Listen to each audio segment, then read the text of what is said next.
Hello everybody and welcome to CFO Conversations. I'm your host Paula Kensington and I had the great pleasure of welcoming back Rachel Grimes and Taryn Rulton to the conversation today. Thanks ladies and welcome back. Thank you.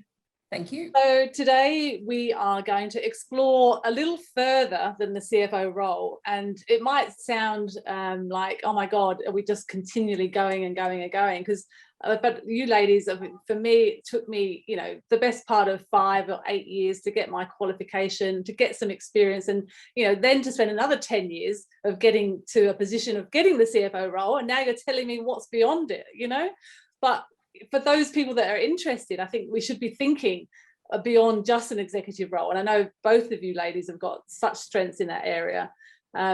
Rachel, you've got the IFAC. You've been with IFAC now for something like 8 years, and have been president in that time.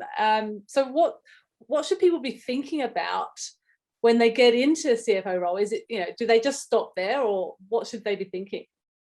Oh no, they should never stop anywhere, right? You've got to keep going. So I should say I'm now happily retired from IFAC, but very much involved. And Taryn is now the Australian representative on the IFAC board, and we're very lucky to have her. But I guess my advice is to get involved in things that you might not necessarily be involved, that you might not think you've got the skill set. But every charity in the world needs a finance person. Every sporting body needs a finance person. They need a treasurer to help them. And if I look at some of the exciting things I've been involved in, that's just it. So some of the charities, schools, ex-students, and let me say, everyone, your ex-student community, the people you went to school with, is often your very first lot of networking or real connections. And don't lose sight of that. See where you can help, put your hand up, get involved. And, I look at my experiences on different things. You're right, IFAC was a tremendous opportunity and have made so many friends and deep connections globally. And you'd be amazed at, what happens in Ethiopia, translates to Canada, translates to Argentina, translates to Australia. And I can call upon so many of those wonderful people. But I think on the other side, closer to home, I've become involved with Surfing Australia. Surfing's going to be an Olympic sport in just over 40 days, first time ever. So fascinating to get involved and to understand it. And let me tell you, it's the only, I did work at a bank for a long time, but it is the only risk committee that the number one risk is a shark attack. So someone could die. Someone could die, and that's real. And we saw that with Mick Fanning in South Africa. So these are precautions that we need to take. But each time, again, you're applying your accounting framework to address these risks and create opportunities for yourself and meet wonderful people in the process. Yeah, and I actually believe it was by my involvement is how I've met you. Through the work we were doing with, I think, women in leadership roles. It wasn't even a finance conversation. And, that was how we met. And that was probably 10 years ago. And, and you talk about connection, and that is so important to have networks that are built on a connection and that you actually invest time into. That's right. And it's about trust in those connections. And so you can put up your hand and say, I don't understand, when you've built that connection. Yeah. And people are always happy to help. Yeah.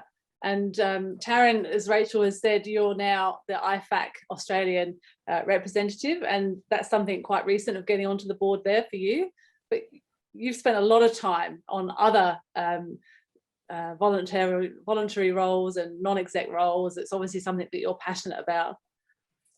Yes, I have, and I'm starting to see some of the wonderful experience that Rachel spoke about. It is absolutely amazing, particularly at the moment when we're talking about COVID. It really comes home as to the different experience that's happening around the world when you're talking to people who are in the country, and it's very, very grounding to hear that.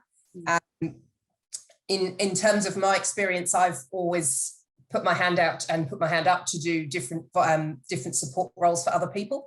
I think as a female accountant, I've been very fortunate to have an education and to have the skills to enable me to make choice. And so I try and give back with that. And as Rachel's mentioned, there's always organisations who need support. So I've worked with drug and alcohol agencies. I'm very interested in the health sector, so I've done a fair bit of work there, and actually supporting people in making a difference. And it really it's that piece that actually really brings your skills to light. And for me, I really like to have a type of role that isn't the reflection of what I do in my day job. So trying to actually use it to build different skills and different applications of the work that I do day to day, because there are so many different ways that you can apply yourself and you always learn from it. Yeah, Learning is fantastic. I think I've learned more from the work that I do voluntarily than I have in the work that I used to get paid to do. Yeah, you do. And you meet fantastic people who then connect you to someone else, and it's a real valuable and a value-giving discussion. It's not about what you can take, it's how you can use what you've got and the privilege that you've got to help other people. Yeah. I think Great, well said.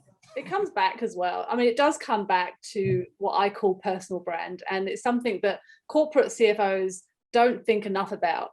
You know, it's always about, well, what do you stand for? What do you do? But like, bring some color and dimension to your skill set that people go, oh, you know, she's the CFO or she's the accountant, but give me more depth, you know, show me that you care. What are your values? And I think really, really easy way to do that is to, you know, volunteer your time, because you're giving so much more when you're not getting paid for it. Correct. I think another piece that helps as well in terms of your own career is that if you work in an organisation that has difficulties, and I have, when it hits the front page of the paper, that's not your only thing. Yes. So it actually helps that people know you for a range of things, and it helps you cope a bit better and have a bit more resilience when you're working through some really difficult times, because you do have those other things to ground you a little bit more and help you focus. Yeah, and give you perspectives, like you said, and also give you that diverse thinking, because you're exposing yourself to different industries than the one that you're necessarily in the day job.